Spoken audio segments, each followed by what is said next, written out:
Hey, how you doing? This is John, and welcome to John's Long Box. I'm here with Ryan and Morb of Shattermare Comics. How you doing? Good. How are you doing? Pretty good. Hello, everybody. Yeah, well, excellent. You gotta change it from Morb. You gotta put your actual name in there. Well, my name is William J. Headline. There you go.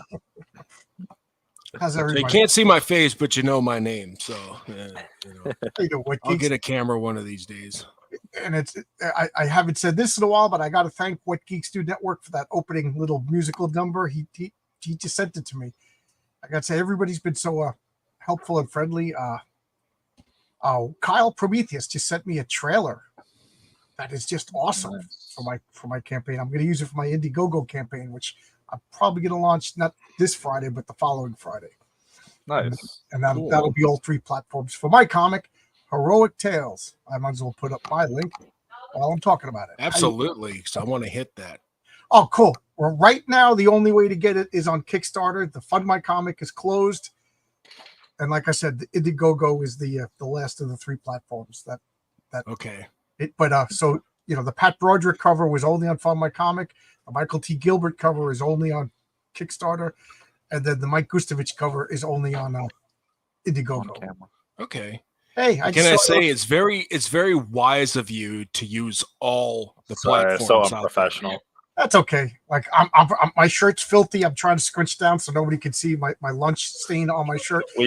I didn't comb my hair. I just brushed my hair through my hair.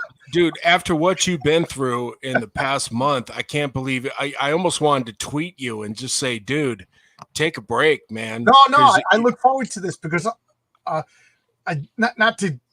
try to be positive, but not to drown anybody in my sorrows. It's been 6 weeks without a paycheck. My car is smashed, and my wife is watching me like a hawk. She's right there, making sure I don't lift boxes and do so. Like I don't know about you guys, but I like a guy. I'm a regular blue collar construction worker. I can only do about 2 weeks of nothing before I want to do something. So like, you go crazy. Weeks ago, I went outside just to pick up some leaves because a tree fell, like a branch fell in my backyard. So I took out chainsaw and I was cutting it up. And then I was just like, I want to do something. Next thing, my wife comes outside. What are you doing?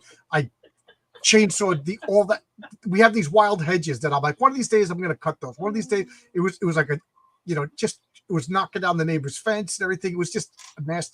So she comes out, and I with the neck brace, everything. She's like, you can't do this. I'm like, well, I did it. So what the point of my nonsense is, you didn't have to cancel or anything. This is what I look forward to because time doesn't matter. Last night, I woke up at 2:00 in the morning and just came down here, started reading comic books because I don't have to go to work. I don't have to, you know what I mean? I don't have to do anything. I'm living like a cat, I take a 3-hour nap, wake up. So my wife wakes up to work and she's like, what are you doing? Well, I think I'm going to bed now. She's like, what do you mean you're going to bed? John, you and I read the same comic and had the same opinion, and I think you got into a little bit of trouble for that. But I got your back, homie. Okay, I got your back, homie. Okay, I'm the opposite of you. I can spend a whole weekend taking edibles and playing Skyrim and just running around in circles because I can't find the damn quest, and I'm happy. But that's just me. I'm a paralegal, so I sit in the desk all day and pray for death. Well, I work outside. It's hard to do construction from your house. So, I'm waking up at 4:30 in the morning every day, go to work. It's hard work. It's difficult work. And I was all excited because I lost 20 pounds in the past 6 weeks until I realized it was muscle mass because I'm not doing it. You know what I mean? Oh my God, that's why I'm losing. Yeah. But I don't know. Like, you gotta heal, man. You gotta heal. You can't mess with that. That's what my wife says. So I'm just freaking out. So I've been scheduling a lot of talks. Yesterday I did extra talks. So anyway, this is besides the point. Listen to your wife. She's got sense on that one. Right. This back room is all my comic book room. It's just filled with log boxes. Like everything was in disarray because I've been recataloging my collection, and then this happened. And I can't see it because I'm not sitting, but it was driving me crazy. So finally, the past week, I finally got that done. Yeah, because I saw that in real time on Twitter because I follow you on Twitter. Oh, okay. I really like I really like you, and I've followed you in chat, in various chats I've been in, and because I think you have great insight and input on a lot of things. And I saw that in real time. I saw the images of your car, and then I saw you like right in the hospital, and I'm like, holy God, man! We should be doing a GoFundMe to, to help this guy. And my wife, when we had 2 cars, and I paid them off like 2 years ago, and I told my wife, reduce the car insurance. With this mortgage, I said, just put in a basic liability, and she didn't listen to me, but she didn't tell me. And then thank God, because I got the hospital. It was $89,000, but it was all covered by. Damn. I got to say, Geico was really good. They didn't question anything. They were so good. The only thing is, I didn't realize I messed up because I got a piece of paper and I'm like, I'm done filling out forms. That form told me what I needed to do to get my pay reimbursed. The insurance is going to cover me for all my missing pay. But I just left it on my desk because I was tired of filling out paperwork. So the guy's like, yeah, I can't do anything until you send in that form. I got a broken neck, homie. Yeah, I know. Yeah. It's kind of hard, though. It's kind of a blessing in disguise. I'll go back to work and then I'll get a nice chunk of money, you know what I mean, to just put on the side. But Marcus was like, I put this up. Marcus, he's been loving the videos that I put up when I scroll through the boxes. Like I kind of, like as I scan them, I make a little quick, like 2-minute video, kind of like I want to make an archive of all my comics. So I'm up to box 55. I put a piece of tape on it, and I will continue doing it now that I feel I can pick up boxes again. So yeah, you saw me. I'm embarrassed, but like I was dazed. I actually took a picture of myself in the ambulance. You did. Yeah, you did. I saw it. But I was not in my right mind. Look, I gave it a like. I don't know if that was the correct ambulance. I don't like it. Broken neck. I like that. What is the etiquette? I think I reposted it too. But check out this guy's broken neck, everyone. I don't know Twitter etiquette that well yet. They got to get more subtleties. You know what I mean? Yeah, but then like a get well soon button. I was like panicking because I had a live chat with Billy Tucci and Mark Miller that day, and you don't want to just not show up. These are 2 big wigs, you know what I mean? So of course, I'll be in the hospital messaging Mark Miller and Billy Tucci, you know what I mean? And they're like, "You broke your neck. What do you want me to do?" I'm like, I just want you to know why. That's why I'm not talking. Yeah, but I was crazy. I'd say from like shock for maybe 2 hours after that. After I called my wife. It's funny. I'm in the hospital. Or I'm going to the hospital. I call my wife, Billy Tucci, and Mark Miller. and then I came, and I'm like, the most important people in your life. Right. Well, and I'm like, I can't believe that I did that. But Billy Tucci is like the nicest guy in the world. He's like, I don't live too far away from you know what I mean. I'm like, no, I'm you know what I mean. Mark Millar's like, I'm a Glasgow. What do you want me to do? But again, I was crazy. I was crazy. I wasn't making sense. You can't see it, that picture, but those guys were laughing at me because I was talking like an idiot, not making sense. Dude, I was in serious fear for you. Like I'm like, this is either a prank or this is like really serious shit. And I was concerned for real. Well, and I don't even know you. Well, thank you very much. That's very nice. I got a huge outpouring of like well wishing and thanks. Can I help? A couple of people lived here. They're like, I'll come over. And I'm like, what are you gonna? I told my wife, don't even come to the hospital. What are you gonna do? Stand there? Yeah, and you proceeded to tell me you broke your neck on. Oh, look at this guy, Chad. My wife is because you told me you broke your neck on Facebook classic. Yeah, I didn't. Yeah. But again, I don't think I was stunned. But I like at the same time I was like coldly logical. Like as soon as the impact, everything like that, I'm like, okay, is the car on fire? Do I need to flee? Am I bleeding? Yeah, Do you're I in the zone. I was doing checks. Yeah, you're in like hunter mode. Yeah, something crazy happens. I need my phone. And then I was actually thinking, oh, my shoelaces untied because how you hear those impacts. Your shoelaces get untied. I'm thinking if I get out of the car, am I going to trip and fall? You know what I mean? Like, I don't know if that's good or bad, but this is the kind of stuff I was thinking of.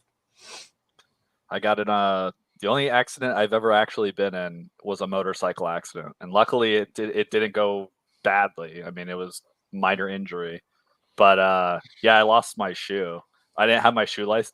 The shoelaces were untied because it looked like someone shot the side of my shoe. So Well, yeah, that's what they say. you It lose your impacts you shoes. for whatever reason. Your shoelaces get untied. Just So I'm thinking this the car impact. fire. Actually, the Mythbusters debunked that. Oh, Your really? shoes and socks really don't come off, with the unless it's like ridiculous, like a a 5,000-pound I-beam swinging at you from 10 stories up, then that'll do it. But Yeah, or you get dismembered. I guess that counts, right? Like it's decapitated. they actually set off a bomb. I mean, And it's like, well, here's a leg, but it still has a shoe on it. So that counts. Very morb of you, William. So I told my wife, don't come. I mean, what are you going to do? You're just going to stand there and be uncomfortable. You know what I mean? And I was just in a rolling chair, and it was packed. It was like a super, super hot day. And the doctors think that's one of the reasons why it happened, because I was at work. I didn't eat lunch, and I was driving home, and all of a sudden, but so I'm in the hospital, and now I'm not stunned anymore, or I'm not in shock anymore. And I'm like, they put me in geriatrics. So I actually called my wife. I'm like, I'm in geriatrics. Like everybody was like, I was the youngest person by like 30 years in the hospital. And so one of the nurses was coming over. They take your temperature, they take your blood every 20 minutes, it seems like. So I'm like, is this geriatrics? And she's like, no. I'm like, well, look. She goes, well, old people seem to have a lot of problems. You know what I mean? So there's always old people in the hospital. Statistically, yeah. I was like, oh, okay. But it was really sad because a lot of them didn't know why they were in the hospital. They didn't know where they were.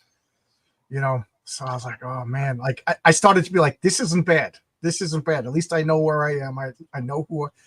But that was like a couple old people were wandering around and passed out in the heat, and they don't remember their names. Oh, it was bad. It was bad. It was scary. Well, when they say the Mythbusters shoe socks only come off on the third and fourth bounces. Oh, it was.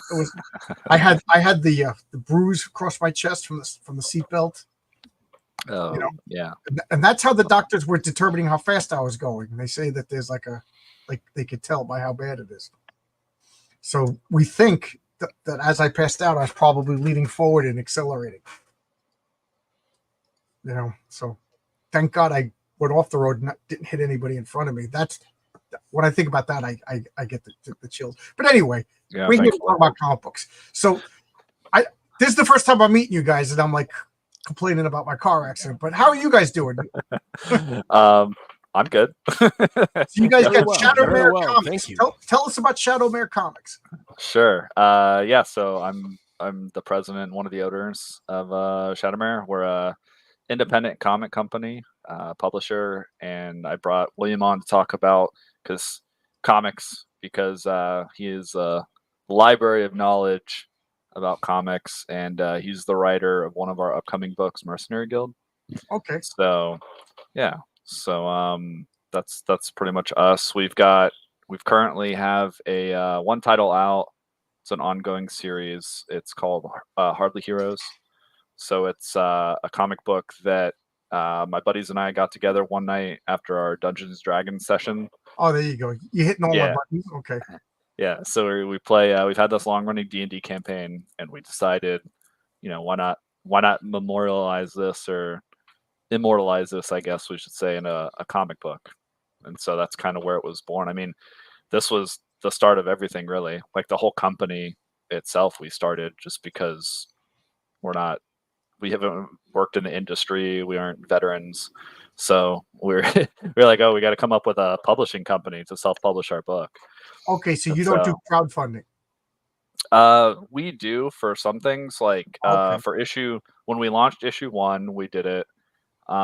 We just did the volume, which is the trade paperback, basically. So we do it for milestones. We may start doing individual. I don't know. It's for individual issues, it's not something I am super interested in doing, just because it would be like constant, crowdfunding. Yeah, there you go.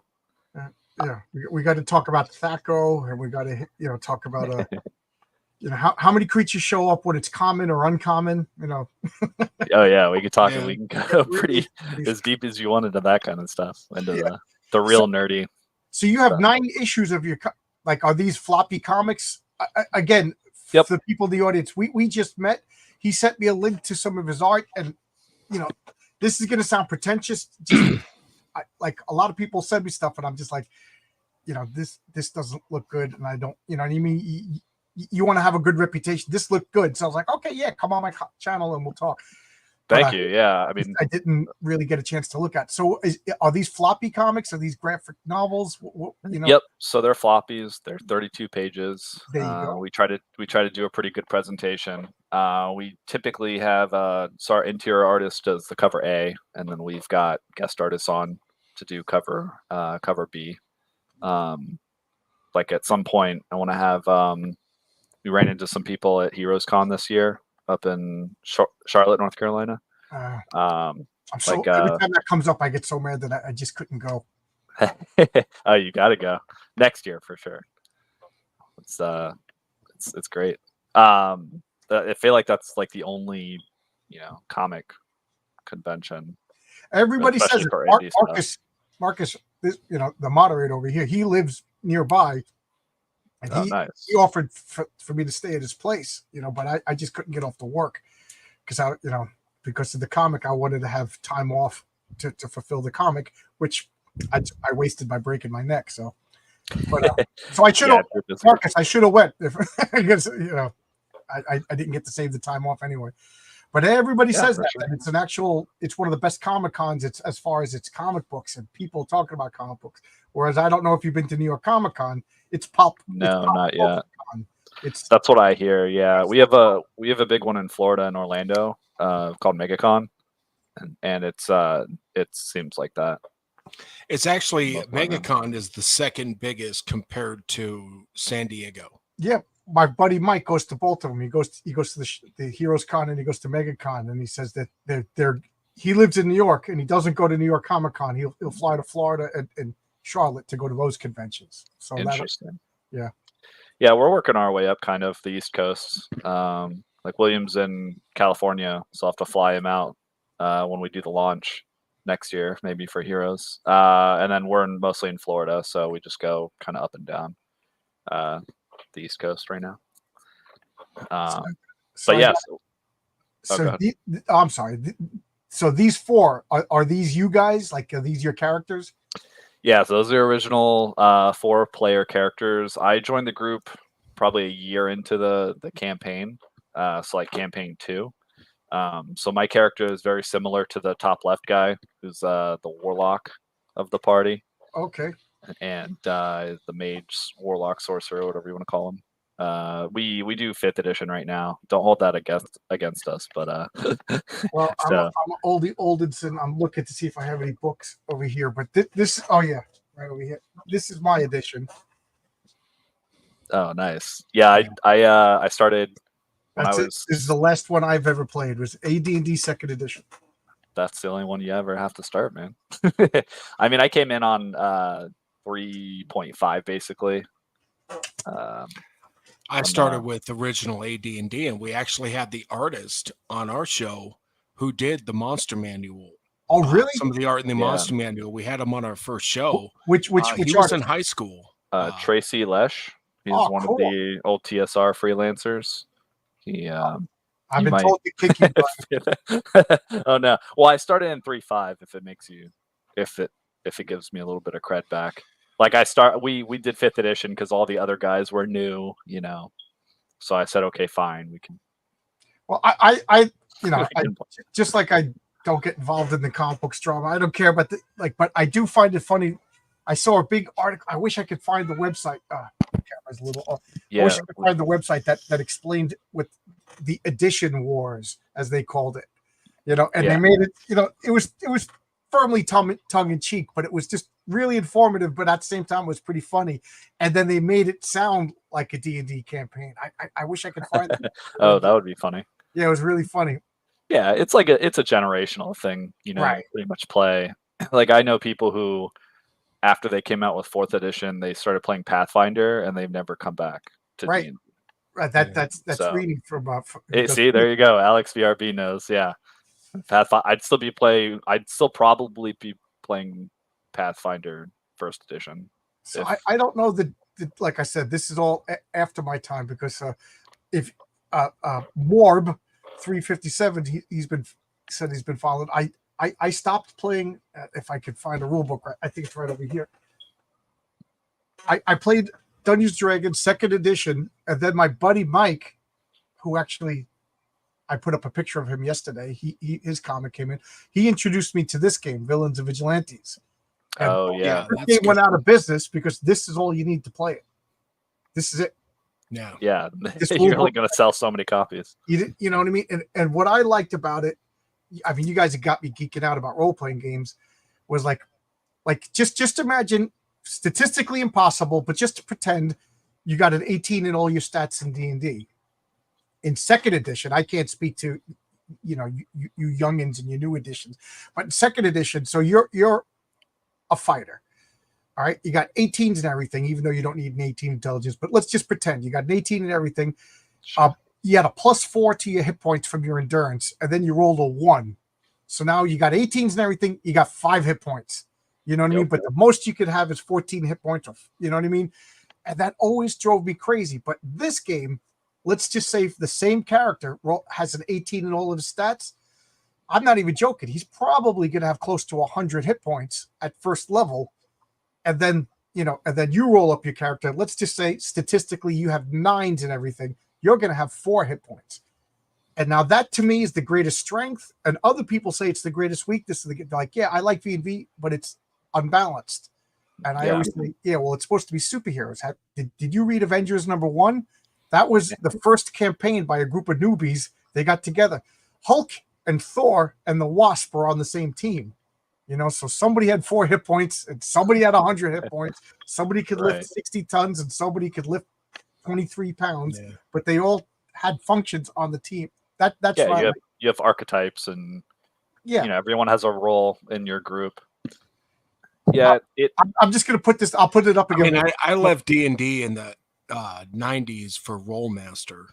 Really, Rollmaster. And we had a guy I grew up with. He was our dungeon master, and he switched to Middle Earth role playing, then Rollmaster. Which I always wanted to play that.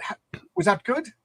It's really good, but it's chart heavy. But this guy was a physics major, so he loved crunching all those numbers. But some of the criticals were awesome. I mean, there were insta kills. Like if you got a critical and rolled like a 66 or a double odd on the critical chart, you killed the guy, and it gave this great description of you impaled him, snapped his spine. No saving throw, nothing, they're dead. Yeah. You can be killed instantly. Do you ever play Boot Hill? Yeah, I did as a kid. Yeah, I played Boot Hill. It was a cowboy role-playing game. You spend about an hour and a half making up a character. You get into one gunfight, and you're dead. And you're dead. but I did like it because it taught you not to get carried away. You know what I mean? You had to get clever. Cautious. Yeah, because we played all the TSR games at those times. Boot Hill, Top Secret, Star Frontiers is still one of my favorite sci-fi settings and games.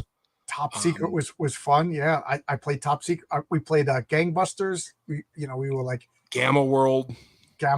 Yeah. Gamma World. I was this like huge mutated elephant character. It was so much fun in Gamma World.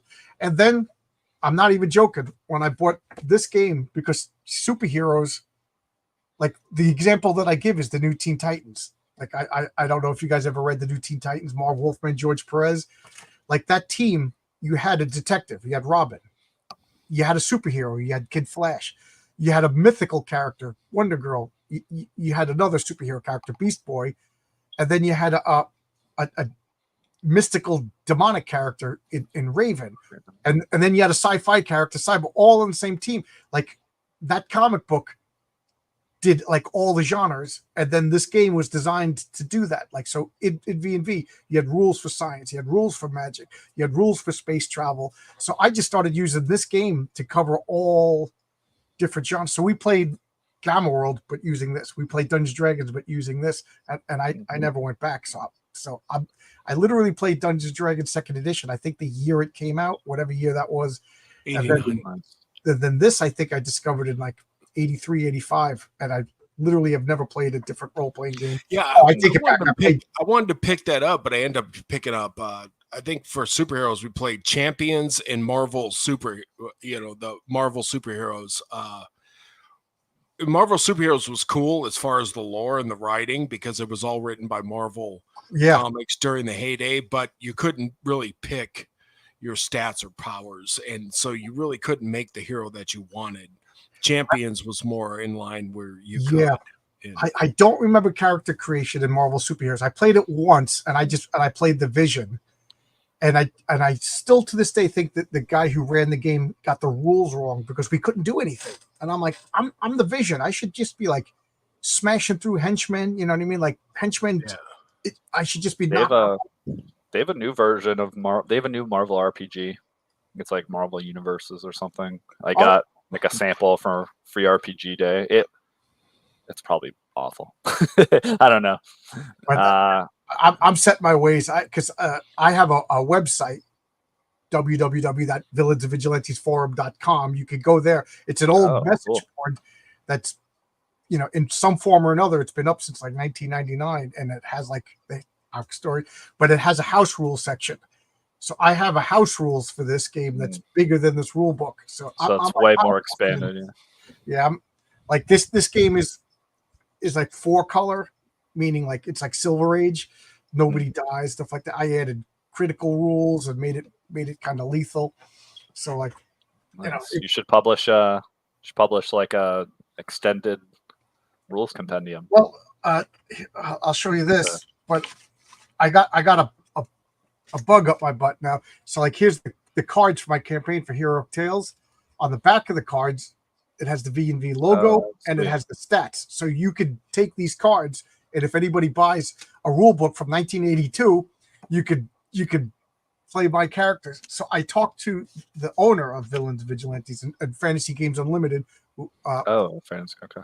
I think he also does like Traveler and those old school games. He does a game called Daredevils. And he gave me his blessing, and then he said, when you got a couple of issues under your belt, why don't you do like a supplement? So maybe there'll be Heroic Tales Village Vigilante supplement. And to me, that would be like full circle. I've loved this game and inspired by comic, and then to give back.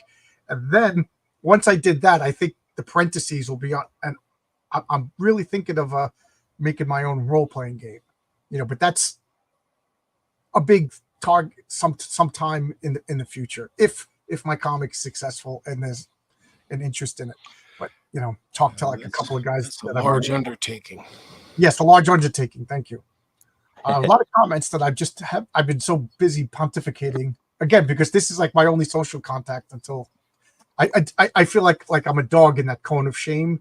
You know what I mean? You're bumping into walls everywhere you go. And then I went outside today. I had every intention today of walking down to the comic book store, going to the taco place, sitting down. I walked outside, it's like 102 degrees and humid. I'm like, I'll go out tomorrow. It was just miserable out. So I'm rewatching Adventure Brothers. My first DM was my older brother's DM. Kind of challenging, learning second edition in 5th grade. Yep, but it got me into third.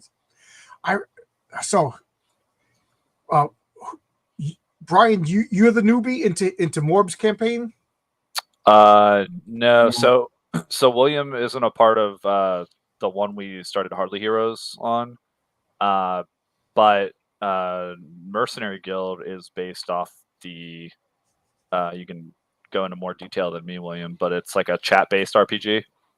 So back in the early days of like AOL Messenger.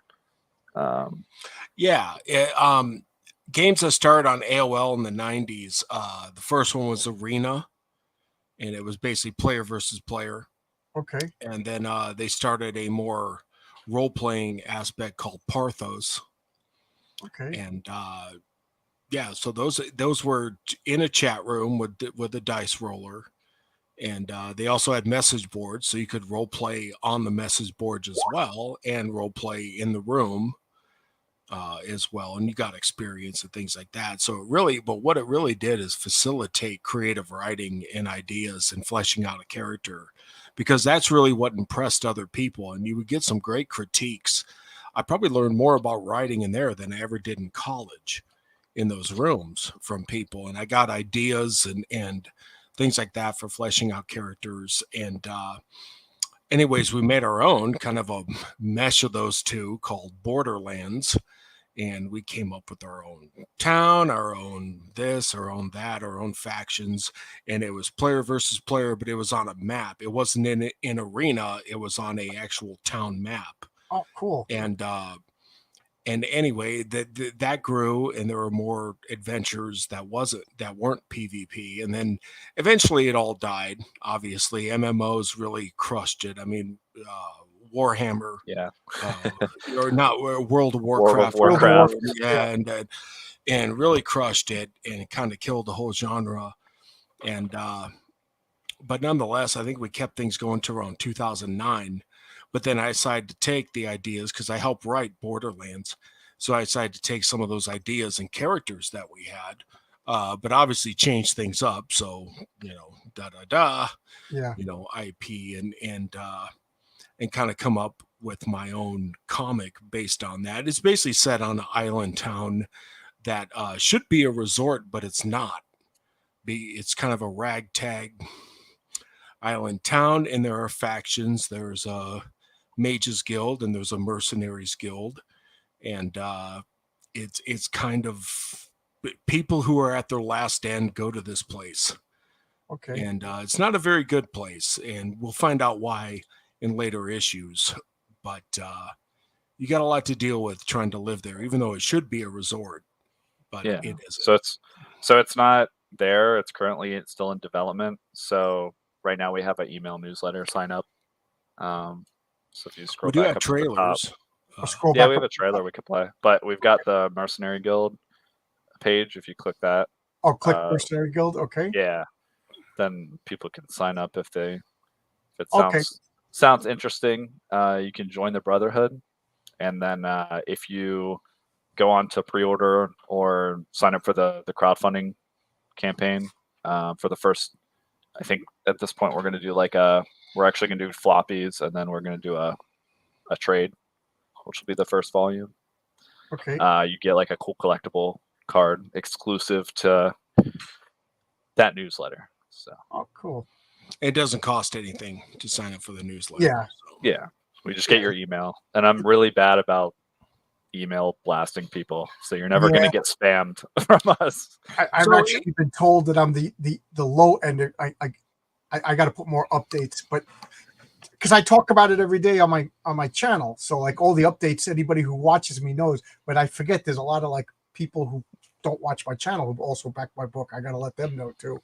Right. So basically, the book is also based on RPG and RPG elements and campaigns and archetypes and things like that. So if you're a fan of Dungeons & Dragons or really any RPG, then you should really get what's going on here. And if you're not, if you're just a fan of fantasy, then we got that too. I was very much inspired by obviously Conan, Lord of the Rings, R.A. Salvatore.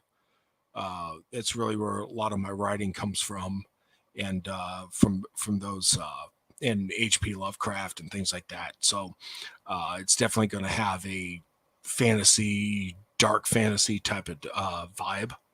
And yeah. Okay.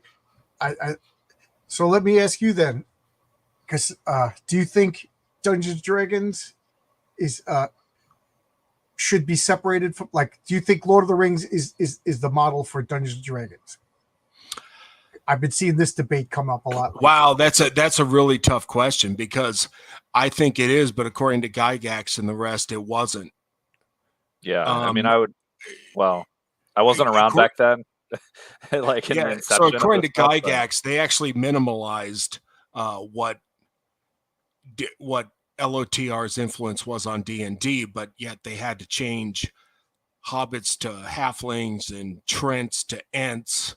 Yeah. And so I really wonder, I really think Gygax was coping a little bit. Yes. Yeah. I mean, the elves were, he had the high elves, he had the gray elves, he had Wood elves. Yeah, he had all the same types of elves. He had Dwarves. all the same exact dwarves. Orcs. He had ents, orcs, hobbits, which he called changed to halflings. But it was all like when I got that second edition, I got D&D before Lord of the Rings. So, I was playing Dungeons and Dragons, and then once I started reading the Lord of the Rings, I was like, oh, okay, that's how elves work. Elves were just humans with pointy ears. Like there was no differentiation. We just picked elves because they had better stats. You know what I mean? But they were just. But I think, like you said, it's coping. Like you could say it's not based on it, but it was based on it. Well, that's what he said. That's what Except he the said. mythology. And like I'm sure things like King Arthur and stuff like that came into it as well. And obviously that's in Deities and Demigods, which you produced earlier, the Arthurian legends. But no, I think Lord of the Rings was a much huger influence on Dungeons and Dragons than Gygax or Arneson ever want to admit. Absolutely. So, yeah, I mean they built on it though, because there's a whole slew of all kinds of stuff. Like the outer planes, like if you go to hell, I mean, again, this is me coming in later when Tartarus and like I mean, Dante's Inferno is basically the 9 circles of and hell. Also, we had Tracy Lesh on, and he actually came up with the Mind Flayer. That's his. Yeah, and that's I mean that's straight out of Cthulhu. Yeah, so it's like by the time that's my favorite monster too. Yeah, so by the time they're in second edition, it's probably, he may not admit it. It probably was a huge influence as he was coming up, and they took it and they ran with it. So they were able to create their own special kind of unique, which now the executives at Wizards are shitting all over. Yeah, William and I cover that on our show. Like the worst possible updates you could make to Dungeons and Dragons, they're trying to. Yeah, I would say that to me, exactly. Dungeons and Dragons, it was Tolkien, Conan, and Lovecraft. Some sort of, you put it all in a cauldron, mixed it all together, and it was almost inseparable. I didn't know that Gary Gygax was like trying to downplay it, but to me, that's like Steve Ditko did some, suggestive racy comics back when he was needed, and then he denied it, but people are like, no, this is you. You could deny it all you want, but it's you. So that actually makes me a little sad that Gary Gygax tried to diminish the influence of Lord of the Rings. Yeah, that's what I heard. He said it was just an influence. It wasn't a primary. Okay, influence. I'll buy that. And I disagreed. I disagree with that. Even I think it was a very huge influence, much more so than Conan or even Lovecraft. I really do. I think if he could make a Middle-earth role-playing game at that time with the permission from Christopher Tolkien, he would have done it. Sure. But the man's dead. Right. He can't defend himself, so I can't put that's thoughts in this.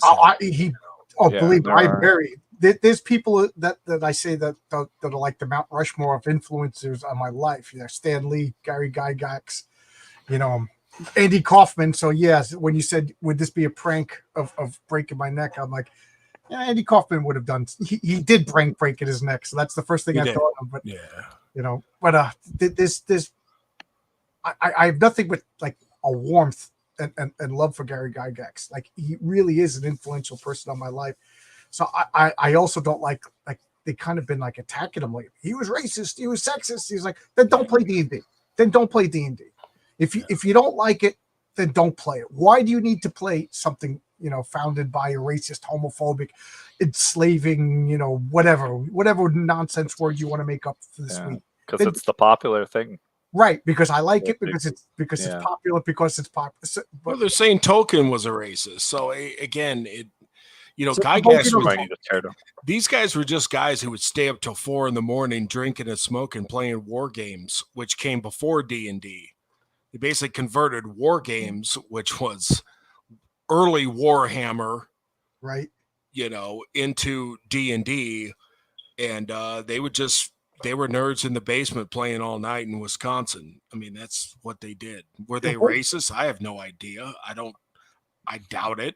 Yeah, What what crystal ball do you have to know what these guys were talking about on the, you know what I mean? Like, yeah. Well, yeah. I mean, the modern definition of racism is just you're successful and you're white. right. That's pretty much what all it boils down to. Yeah. If you did anything good or like culturally iconic, then you're racist now because you're a white guy. It just drives me nuts. Oh, I love everything. I've always loved this, but it's totally racist and homophobic. And like, no, you didn't. No, you didn't. No, you didn't. No, Like, they and let me barely ask knew you, what it was. Tourist. You're a what was Yeah, the they're name of tourist. your tourists. first character that you drew on your, you know, math notebook back in 5th grade? Then I'll believe that you were into D&D, because we all did that. You know what I mean? You could name your first character that you spent drawing and drawing and drawing, and then he got killed, and then the dungeon master was like, all right, he's not killed, because he just saw your face. You know, that I don't buy it. I don't buy it. I just don't understand people who pretend to like stuff but then hate everything about it, like Marvel movies, like Marvel comics, like Warhammer. You know, I've always liked Warhammer, but they need. Well, it's a Marxist technique to try to change things. That's what it is. They were never fans to begin with. No. They just want to change it because it was successful from the past. They want to paint over it. Well, so I think it's so funny that they want to they want to join the thing that's popular now for attention because they're losers, when like 20 years ago I had to fight off bullies in school and like because people were making fun of me for being a giant nerd and playing D&D and like Magic the Gathering. So In it's so high weird school, that we didn't admit it. Like, yeah, we didn't just talk didn't tell about people. D&D in high school halls. William and I talk about that all the time. I made a joke. I forget who I was talking to, but I was like, you know, back when I was in high school playing D&D, it was like being gay in the 20s. Yeah. You know what I mean? You hit it, then you suspected that guy, he's one of us. Like you had to get to talk about it without letting him know that you were into it, and then like, okay, me and you will get to meet up my ass up, you know, and then walk our separate ways. You know, I would see in high school. I would see somebody I played football with in the comic book store, and we would just say to each other, "You never saw me." Right? Yeah. Yeah. Like this was mean, like because I was on a football team in high school, and my D&D friends, like, we would just walk by and pretend we didn't know each other. How mean is that? I look back at that. Just get roasted. Yeah, because I did the same thing though. I'm not proud of it. I mean, right. You Yeah. know. Like now as an adult, you're like, how silly, especially now. But like after Stranger Things, my wife and I we went to the mall. There's an arcade we like to go. You pay a set price and you play pinball all day long. We go to the food court and then we go play pinball. Every third person has a Hellfire Club T-shirt on now, and I'm just like, oh God, this. You know, yeah, I think that really brought it back. That made it mainstream. That and Critical Role. Yeah, you know who those guys are. Yeah, I think Critical Role is one of the worst things that happened to Dungeons and Dragons. Yeah, like they plaster on everything. There's Dungeons and Dragons stamps now. You can get stamps at the post office. That's how. I mean, that's how of the red box iconic it is. Yeah, I remember I had to hide my Dungeon Master's Guide from my grandfather because it had that big red Efreet on the cover, and he thought it was the devil. So he thought I had a book about the devil. You know what I mean? So what are you reading that book for? What is that book teaching you? You know, everything had to teach you something with my grandfather. Yeah. So I had to hide it. You know, I felt like just keep those books away with Pops over. Yeah. I mean, it taught me how to use my imagination and do a lot of math. a lot of bookkeeping. That's probably why I'm an accountant now in my day job. Seriously, like you had to hide those books if you ever wanted to see a woman's breast, right? In high school or college, like they're like, I hear all these stories like, oh, these guys are excluding women. Dude, we were playing Dungeons and Dragons because we couldn't get women. Ask any guy. They were excluding themselves. I tell you, if a girl came to your bedroom and she saw like the D&D, player's handbook and Yeah, it's DM's guide. I think her ovaries would dry up quicker. Saving throw, Deadly Sahara. I cast Deadly Sahara. Boom. No chance. Oh, I got a hobgoblin coming after. Like seriously, there was nothing more unapproachable to women in those days, because I dated in those days, than D&D, video games, and comic books. Seriously. Yeah. The girls that were into that stuff back then, you didn't want to go after. They usually had dental problems. Yeah. Not stereotyping. If we had found a They were weird. William, you mentioned a couple things that makes me think that you're not my age, but you might be closer to my age. I'm 53. Oh, okay. I'm 56. Okay. So There you go. So then, so back in the 80s, then you could back me up on this. If we found out that there was a girl who was interested in Dungeons and Dragons, oh my God, we would have picked her up and carried her to the basement. Yeah. You know what I mean? We Carried probably would have been like too nice, like the White Knight, like, oh, this is Yeah, you were sipping all over her. Don't admit it, John. Yeah. Yeah. But like we tried to get neighbor girls involved in it, and like it'd be a summer, so we'd just be hanging out in the garage on a hot day playing D&D, and they had nothing to do, but we'd always have like the Van Halen 1984 album playing, so they'd rather listen to that and just hang out. Okay, I'll just roll a dice, whatever. Like they weren't into it, you could tell, but they were there. I they're not being they're being excluded because it's a guy's hobby. Well, it's not like we're actively going around like, oh, this is a no girls club. We're just like, if you want to come do it, okay. And then they bitch and complain, and now modern D&D is for babies and girls, I guess. I don't know. I don't know. Maybe that's controversial to say, but I can't help to say this, but like I see cosplay girls now, and I'm just like, dude, in the 80s, you would have been a cheerleader. You would have been a cheerleader making fun of Dungeons and Dragons, but you like it now because it's popular. Of course, it's popular. But, just like going after the football players, like right. Like, but I remember specifically, like, I'm talking. This was junior year. So what was that? 11th grade. I had my jacket on with my punk rock stickers and pins and whatever. I had books under my arm. I had comics and I had D&D stuff. Because at this point I didn't care anymore. I was like, I don't care. I played football for 9th grade and 10th grade, but I didn't want to play anymore. I just couldn't stand it anymore. So 11th and 12th, I just embraced my weirdness, and I was punk rock, I was comic books, and D&D. And I remember specifically this one girl was just like, she's just looking at me like, just scowling, and I never forgot it. Now here's the funny part is I'm going to say like 10, 15 years later, she's still gorgeous. I'm in a bar drinking, and she's looking at me. And my friend Terry, who was the biggest hound in the world, was just like, that girl's looking at you. I'm like, yeah, I went to high school with her. But I was still resentful. You know what I mean? That's I will carry a grudge till the day I die. Yeah, me too. So I go over and I start talking. She's like, oh, John. She said, John was so cool in high school. He was always into all these bands and blah, blah, blah. I was like, you made fun of me in high school. Like, I could not, like, this could have been. Oh, she was trying to I could have been the Mac Daddy gaslight you about. Yeah, but I was just like, no. I was like, you made fun of me in high school, and it's to the point. Like my friend Terry was like, dude, what's wrong with you? I was like, you need the satisfaction. I was just like, I'm not. I don't play that game. I have zero tolerance. Like I see the Rings of Power. They changed one thing from Tolkien. I'm done. Like, as far as I'm concerned, you don't change Shakespeare, you don't change the Bible, you don't change Tolkien, you don't change Jack Kirby. I'm done. It's like they're why I left Marvel. They're doing it. They did it for Anne Rice. So, and Anne Rice, if you ever read her book, I've read the Vampire Chronicles through Pandora. So about 5 books in, and it's pretty progressive. I mean, you have people from other skin colors. Obviously, Lestat was bisexual before he became a vampire. I mean, Anne Rice. In my mind, I'm thinking you said Anne Frank. I'm like, what? No, Anne Rice. Anne Rice. I'm like, so they ruined nervous. They ruined her. And everything connected. Oh, I'm like, oh my God. They ruined her epic, which was, I mean, I think her first major book was Interview with the Vampire. Yes. And they made an AMC story about it, but they turned Louis into a black pimp in the 1920s.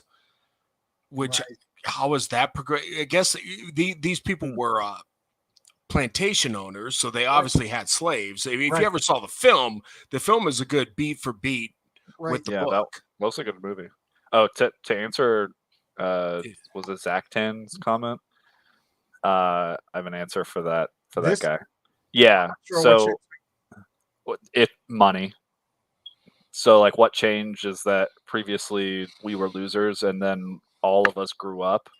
Like I think I'm probably closer age to Alex VRB, but it's same between my generation, your guys' generation. We grew up, we have disposable income.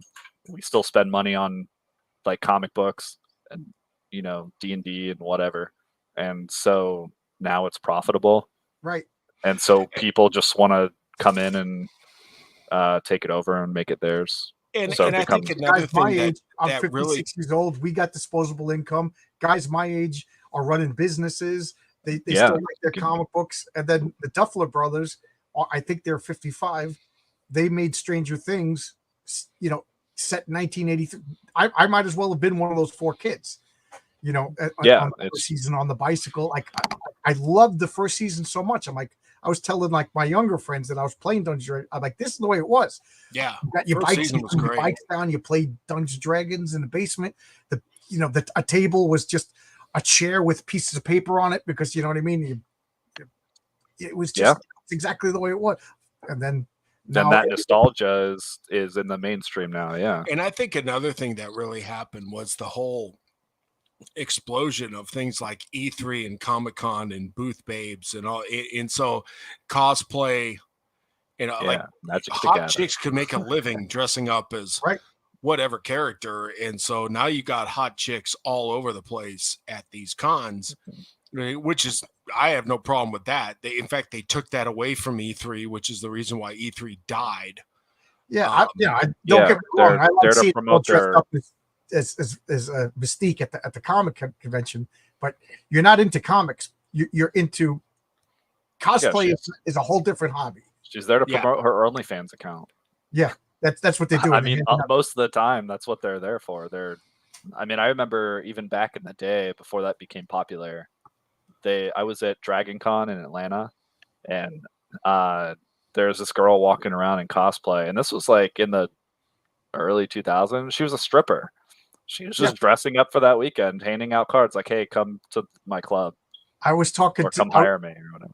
These people that they were dressed up as Harry Potter characters, and they asked me to take a picture, and I was backing up, and I literally stepped on some girl's foot who was dressed up as she was dressed up as Ghost.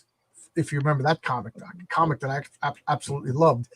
And I was like, oh, good. So we started talking. She had no idea who the character was, never read the comic. She was hired. And then she gave me a card that had like all of her links. And the last one was OnlyFans. And I was just like, yeah, okay. Damn. Yep. I thought maybe she really liked the character and made a homemade costume. No, there's no inspiration there. It's just a little bit of a Google search, and then your wife probably came by and smacked out your hand. It's like, get out of it. No, I took. Well, she liked the Harry Potter. My wife and I were big into Harry Potter, so I mean, she was there. There you go. She used to like the comic convention, but it's just insane. It's too crowded, and it's hardly about comics anymore. Yeah, some of my buddy and I call it like some of these conventions just daycare. It's like their parents are just dropping them off the mall to hang out because they're not there to pick up a new comic or whatever. Well, if you go to one of these cons and you go to Artist Row, it's barren. Right. It's like that's where you should be going, right? Yeah, it's people selling anime prints because the culture, like back in my day, but the culture is a lot of anime and manga now, and so. Right. But but exactly in the artist alley, it's not artists. They're not really they're not creating something unique to them. They're just taking like a Demon Slayer character, or now it's even worse. It's just AI art, and they're making prints and selling those. Like what Zach did say, right? There's definitely some gals. I had a friend, Donna. I haven't seen her since COVID. She kind of went a little nutty, but this girl she had a 3D printer before I knew 3D printers were a thing, and she liked her anime, and she would make these costumes. Now she wasn't making herself into some sexy boobalicious chick. She was making herself into like you couldn't see that she was a girl. She was in these resin masks, and then she would make these paper mache things and have these gigantic swords. And she would spend months literally crafting a costume, researching how to make this and how to make. And she would go to a Comic-Con. legit character. Yeah. That to me I respect, because it's not about here's my OnlyFans card, or I like this because I've always liked Wonder Woman, or what comics do you have? Comics? Right. She didn't just order a bodysuit off of like wish.com and But the throw bad it thing on. is I don't think she, Donna would go to show off the costume. I don't know if she like bought anything. And I talked to a lot of vendors who were getting pissed, back issue vendors. They're like, nobody's buying anything. You know how much money I spent for a table here, and like on Friday they're giving it all away because everybody's just walking around to get Funko dolls and yeah, whatever. that's the other thing. If you go to like this happens more at smaller conventions that we go to, and so I'm just reading the comment. Yeah, for sure. But if it's like they become kind of swap meets, because it's a lot of the dealers going around, and then you have some people into back issues, but then the people going there aren't buying new comics. They're there to find like, X-Men like 158 or whatever issue of Spider-Man or Daredevil, like, or an old Batman, old Detective Comics, because they're a collector trying to find a deal. So that's the issue there. It's like, well, that's where comic shops are right now. Yeah, a lot of them are back issue. Although comic shops I know are successful in my area have a very good selection of back issues, and then they'll sell gaming tchotchkes, Magic the Gathering, whatnot, and dice and miniatures and whatnot. And Magic the Gathering cards. That's probably 60% of their business. Yeah, card games. Although this year locally was really odd because Free Comic Book Day was phenomenal. Yeah. Like it was one of the best. It might have been, I think it was the best year since we started doing this, and we haven't been doing this long, but in 2022. So about 3 years, I guess.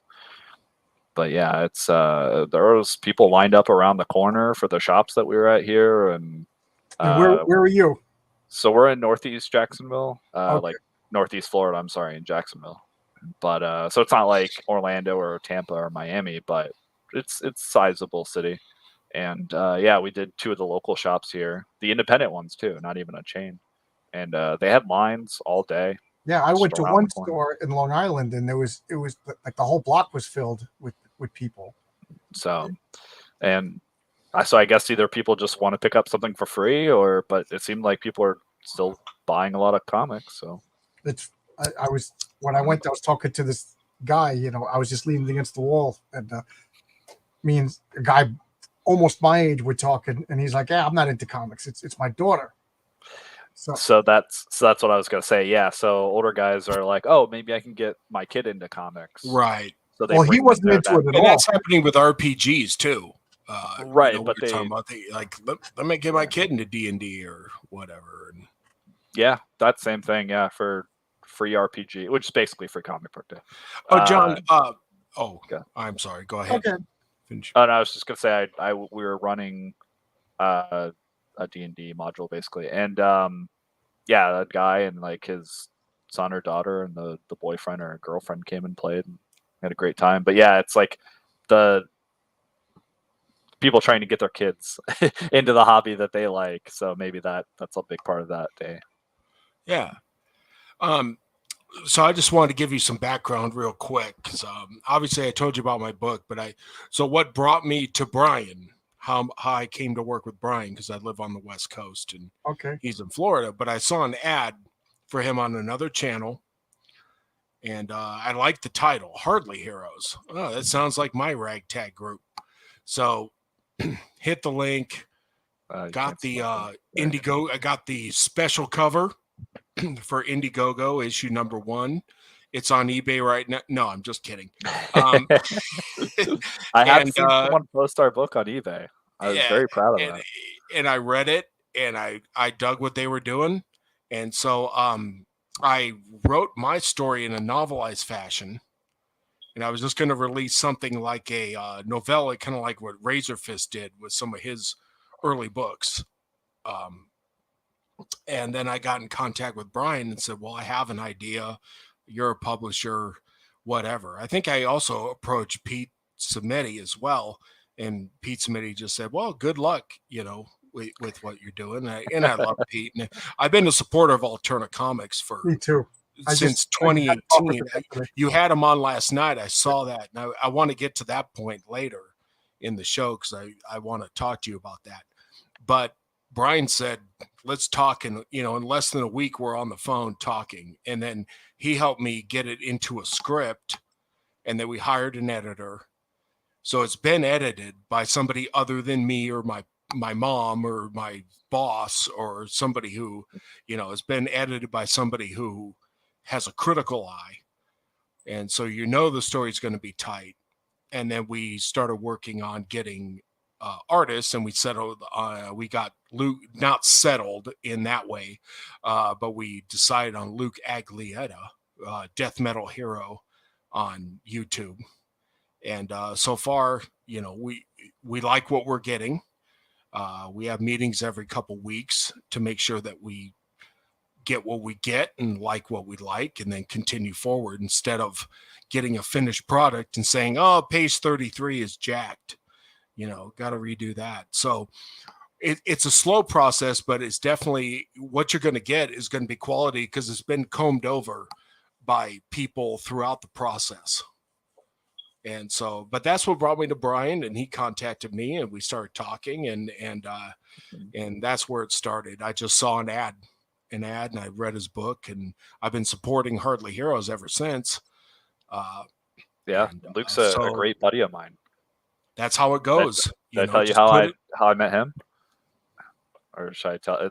A couple of the people are familiar with Death Metal Hero. So he lives. I don't know what dox him, but he lives south of Jacksonville in St. Augustine, in that area. And 14 Shattermare. Yeah, we won't go that far.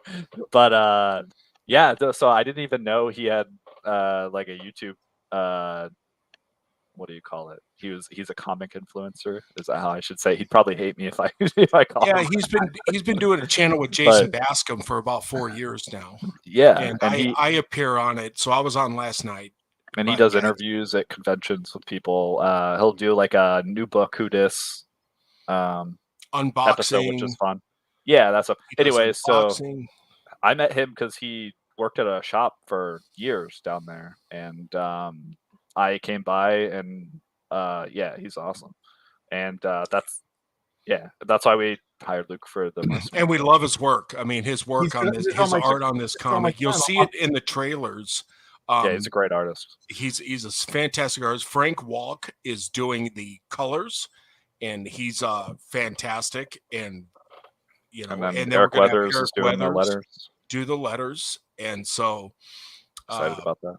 Yeah, we're going for broke because this might be the only thing I ever produce. We'll see how it goes. So I'm gonna try to knock it out of the park as best I can. You got to stay healthy, man. I want to produce many volumes with you. But yeah, he worked at a comic shop, so he is also a wealth of knowledge of comics. But I showed up there early on, and this is a feel good story to me because I kind of inspired him to come back and that's true, and do art. Because we came to the shop early on, like when we had our buddy that was supposed to do the art for Hardly Heroes, and it would have looked awful. So but we pitched him. We said, "Hey, man, I'll come back and like check in on you." And then eventually, we had like more and more progress. We found a real artist and had him come on board, and then showed him. Was like, "Hey, we're almost done with first issue. We have all the inks, pencils, and inks done, and we're looking for a colorist." And so he was like, "Wow, you guys actually followed through and came by." And I said, "Yeah, it doesn't." Everybody plays Dungeons and Dragons. Like, we should make like a novel or a comic about this. Yeah, to me, it's easy. We wanted to do it. Yeah, and I was that's like, what I encourage people to do. It's that if you don't like current entertainment, you can open up a Word document right now and start writing your own story. And I guarantee you, you will get more escapism doing that than you ever will sitting in front of a TV or going to a movie theater. So I encourage everybody to do that. What's on TV anymore since I started doing my own comic? Like I don't watch new TV shows. all I do is read old comics and then do my stuff. I'm like in a happy little world. I don't know what's going on in the rest of the world as far as mass entertainment anymore. And you don't even really need to. I mean, you're not going to get much inspiration from modern And you entertainment don't anyway. have to worry about publishing. I never thought about publishing what I was doing. I just kind of threw Brian an email, never thought I'd get a response, really. And I got a response, and it's like, oh, wow, we're actually going to do this thing. Okay. I have no idea what I'm doing. And he kind of walked me through how to make it into a script so that an artist can look at and get ideas, because it was all novelized. That's how I know how to write. So I got a crash course in script writing for comics. I taught you everything I knew. Yeah. Yeah. Which, by the way, I mean, I was like, how do I do it? I just do page 1, panel 1, blah, blah, blah, blah, blah, panel 2, blah, blah, blah, blah, blah, try to make it as obvious as possible. Yeah, there are actually some really good resources out there. I hate myself for not remembering what the book is called, but there's a book. I'll have to think about it later. But there's some books you can get, and it will literally go through like from beginning of just a panel, what a page of script looks like, and all the way to like how angles affect the reaction of your characters and how that draws, and then it goes into the art side of like, oh, this is how you want to draw the reader's eye from panel to panel. That must be for somebody who's like a beginner with comics. You know what I mean? Like, yeah, I've been reading comics for 56 years. And, yeah, I mean, you could probably write a comic in your sleep at this point. And the great thing about Luke is that you really don't have to go into those details. He knows. He can just look at the words, and he gets it in his head, and he knows how to draw the eye. He's done some very great panels where, he already has that down. I mean, yeah, it's a good eye for like the flow of the story, because that's the hard thing. I mean, I can't draw to save my life, so that's why I like working with really talented artists that we work with. But it's a big skill. It's a huge skill you have to have, from not only having an eye for the flow and being able to draw on a panel, but how the story actually progresses through the book. I mean, anyone can draw. There's a million artists that can just draw a pinup, that can draw a cover. Yes. But actually telling a story from panel to panel. Yeah. And there's also a million artists who say that they want work and then don't respond to emails. And then they don't, yeah. And then you never hear from them again. So I found my Avengers, and I want to stick with them as long as they'll deal with me. I don't want to go through that process of finding people again. That was excruciating. And for the most part, I started paying people right away. And then what's that? Brian does that every day. That's because we've got 3-4 projects in the pipeline, not including Hardly Heroes, and I had to find a new artist for Hardly. So that's fun. And the weird thing is, like, you don't want the same artist working on 16 different things, because then they'll never finish one of them. Right. I have Renzo. I want Renzo on Heroic Tales until he's sick of me or I stop making them. And then I have other projects that I want to find different artists that fit that particular project. But Renzo is my guy as far as, until Mark Miller hires him away from me.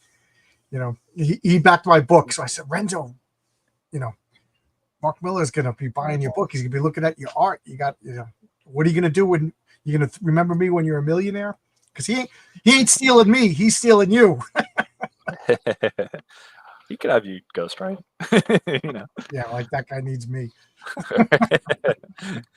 It's fun. I mean, I'm a weirdo though. I like always staying busy. I have to do something. I probably have ADD, undiagnosed ADD or something. So I like working on different projects with different teams. So let me because I got to stop. I've got to go on another channel at 8:30. So let me ask you: Are you guys the DMs or are you players in your games? Player for sure. Player? I'm mostly a player, but I've DM'd as well. If you mostly a player, 90, let's say 70-30. If you had your choice, like, would you be a player or the DM? Like if the next game I was going to do? yeah, like okay, we got a DM group. Who wants to be the DM? You know, if whatever your choice. Would you prefer to be a player? I'd probably try DMing if it was the next like full campaign. I mean, we turn Hardly Heroes back into a module for 5th edition, so I DM that. So I've kind of been getting my feet wet recently. Oh, that was your first time. How did you like it? It's stressful, isn't it? It's well, I mean, I've got a script. I have the comic book, so it's kind of pre-rehearsed. So it's a little easier. It's not like I had to do a bunch of homework and come up with we already came up with the world and the story and everything, you know. Because my wife even knows, like before game night till this day, and I've been doing this for over 40 years of running games. I get stage fright and I get nervous because I'm like, it's up to me for everybody tonight to have a good time. So like, you know what I mean? Like, and I'll get like, I don't realize it, but my wife says like, yeah, you get like nasty and snappy. I'm like, oh, I'm sorry. I'm just in my head worrying. Like, I got to remember this. I got to remember, is this story any good? Like making last minute revisions in my brain. And then people start showing up and, you know, I start out a little jerky, and next thing you know, everybody's like, that was fun, or whatever. Or if they're not having fun, they're polite and tell me they had fun. You know, but I still get nervous, and I find it to be stressful, but I like it. And I think I'm probably the worst player. If you were to run a game, you do not want me as a player. Why are you like a rules lawyer? No, if we do play, it's got to be a game that I don't know the rules. So I won't be a rule. Okay. You know, like I'll do your 5th edition D&D because then I'll. You know, as kids, we would just rip off everything we saw. Like I remember one time I didn't have an idea, so I said, "Okay," I just ripped off Salem's Lot. Yeah. So you're at the Marston house, and there you go. Yeah, all right, John. I'll run you through the module. Yeah. You can play as one of the Hardly Heroes characters. We'll have to do a session. I like it's funny about doing one for Mercenary Guild as well. Oh, we could do that. I'd rather do that. Marcus put this up, if I could find where he put it, but he put up my forum, the link. If you go to my forum and spend long enough time going through, you know, story write-ups, you'd be like, oh, this was the plot to Avengers 1. Yeah, this is the, you know, because I at that point I was like, I'm never gonna make a comic. I'm just gonna. So now that I'm doing scripts, I have to like weave out. Oh yeah, this came from I can't use this story. This was a total ripoff from Defenders. You know what I mean? So I gotta do stuff like that. Well, before we jet and start playing our trailers, I back you up on. I didn't care for Godlike either. Okay. I read it. Just throw that I'm out. not going to get into the whole thing. I did not. The art was okay, but everybody looked very samey. You know, they all look like they're brothers and sisters. What got me is this is going to get me in trouble, but okay. Well, I'm not a big why don't fan. we cut then? No, I don't care. I'm not a big fan of modern rap. Okay, but back in the 80s, it wasn't for me. I was, you know, a white suburban punk rocker, so like it wasn't until another friend of mine was like, yeah, rap is punk rock for urban black kids. That really made me stop and appreciate it. But I couldn't stand it. I just don't like the music. But like Run DMC and Schoolie D and these original guys, these guys were inventing something. You know what I mean? So like it or not, you had to give them credit. These guys are creating something wholly original. And then you get to these guys like Drake. Oh my God. We have right here on my phone, I could listen to the sum total of all musical existence ever created by humanity. Why would I ever put on Drake? It is the worst nonsense I've ever heard in my life. And all I could think of is that guy grew up listening to rap, and he's like inbred. He's listening to other rap. Right, he's listening like Tupac and NWA and MC right, and he's copying other stuff. But these guys that I mentioned, they were listening to the Sugar Hill Gang, and they were listening to Scatman Carruthers. They were listening to Frank Sinatra, and they were listening to the Beatles, you know, and they were listening to Cab Calloway, and you know, and Motown, a lot of Motown, Stevie Wonder. You know what I mean? So they had like funk, a lot of funk music. You know what I mean? And they took all, and now Drake is just like. Just think of like you take a clone and then the clone has a little bit of a problem. Then the clone has a problem. So you get to the 17th generation clone. That's what Drake is. Drake is the retarded clone of Cool Mo D. Is You know, this is 14 that generations away. is God like the Drake of comic books? Is that where you're going? with Is a guy who he only liked Image Comics, and then cloned Image Comics, and this is like what 3 generations away from Youngblood #1, which wasn't that good to begin with. You know he he doesn't I have mean, the foundation on I just, and I Jack tried to Kirby. read the first 8 pages and then I quit. Then I decided I knew I was coming on your show. And again, sorry I didn't get a camera. It's, It's but okay. anyways, I'm not much to look at anyways. I just like looking at faces when I talk. know I'm a wreck. I have one eye. I look like a troll. Anyways, so Baby Brian Ruth? seen pictures of me. Anyways, but so I'm reading it, and like many CG comics, and I'm just going to throw it out there because right now there's an attack on writers. Right, And and I'm a writer. that's why so I got so vicious. So writers are a dime a dozen. All right, well then we're pushing back. So here it comes, Brian. You wanted it, you got it. All right. So I'm reading all these brilliant fucking artists and their offerings, and I've spent probably over $1,500 on CG comics, and probably over 500, 200 to 500 on Alterna. So I'm in the indie scene. I've read this shit. I know it. Right. Yeah. This isn't just blah blah blah. Yeah, we're not tourists, is what you're saying. What I come down to is that the art's pretty. It's great. The storytelling, and there's no character development. Why do I care? When I read Godlike, there is no character I give a shit about. I can't even remember a name of a character. There's this overarching like plot line, but they don't develop a damn character. The only one who was ever in that scene who I know who can develop a character and world build and do great art is Irene. Irene can knock it out of the park. She knows what she's doing. I said this, and I believe it. I stand by what I said. The 3 best Comicsgate books were Rock and Roll Ninja, Fiendish, and Wraith of God by Aaron Lopresti. Wraith of God is awesome. I have 2 of those. Have you gotten those? I just got Wraith of God in yet. Now, Wraith of God is brilliant. So when I said, and Ethan went off on me, worst comic ever. What the hell? He obviously has an agenda. Well, if you scroll down, I clarified worst CG comic, but so wait, is that why he was trying to roast you and create all this dramas? Because at the very end of one of your videos, you're like, "Oh, Godlike is bad," and you threw it in the pile. That's it. That's the whole. Well, no, crazy. I just said on Twitter. They came after him after I couldn't find the comic. I got lost in a stack of comics. I believe it happens. My first #1 of Nick Fury and the Howling Commandos. I can't find it. It's $1,000 comic. I can't find it. So I need to find it. So it happens.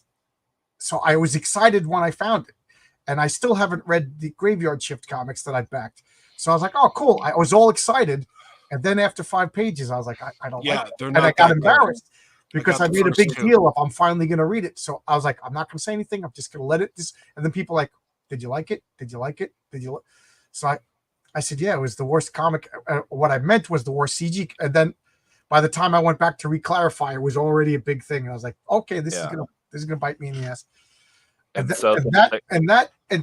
the other thing that killed me was it was a Friday night. And it was like, hey guys, I'm gonna do a Trash Cast. Who wants to see Trash Cast tonight? Mr. EVS. And I shouldn't have said it, but I have poor impulse control. I said, God, no.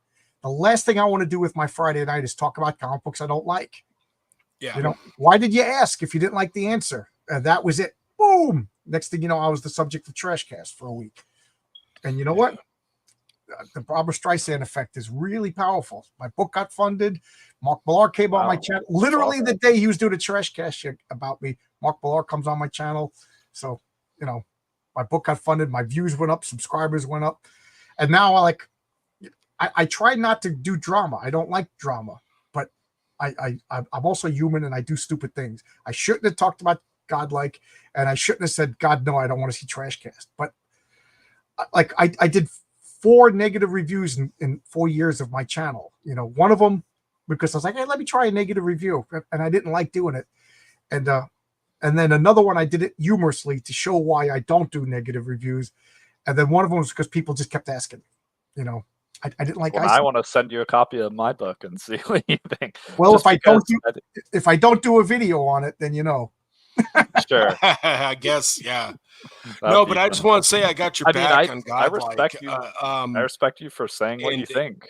yeah, I mean, I it's respect you too. I mean, I respect you. So like the fact that you. I respect you for having us on and having Peter Samedi and other things, because to me, Comicsgate really is about promoting small companies like Shattermare and Alterna, and put in work people who are really doing it, who just don't want to trash other people, blah blah blah. And so you saw a problem in Comicsgate and you're fixing it. And I just got to commend you on that. Thank you very much. Well, I just want to say, what is Comicsgate is 3 people. That's it. Right now, yeah. What is Comicsgate? I don't know what it is anymore. Right? And like I said, I was Comicsgate before them. I was one of Zach's insiders back in 2016, while other people were still working for DC and Marvel. So, if I mean, it's I'm the oldest Comicsgate guy on YouTube. Granted, I started the channel 4 years ago, but you could see Zach talking about me as an insider from 2016. So, yeah, it's weird. I mean, if you listen to Ethan, I guess it's supposed to be a values. What's the values? Like you're anti SJW. You don't like. I'm you're not probably I just conservative. You want. Yeah, I just want good comics. Well, I got to do a fight with my I got to stop now because I realized I got 7 minutes before I got to go to the other channel. But I got to do a fight with my cousin because I refused to say that I was anti-racist. Yeah. I'm like, I'm not anti anything. I said, that is a whole nother package deal. I said, I'm an individual. I'm not subscribing to a philosophy. I said, I don't like racism. That's it. That's it.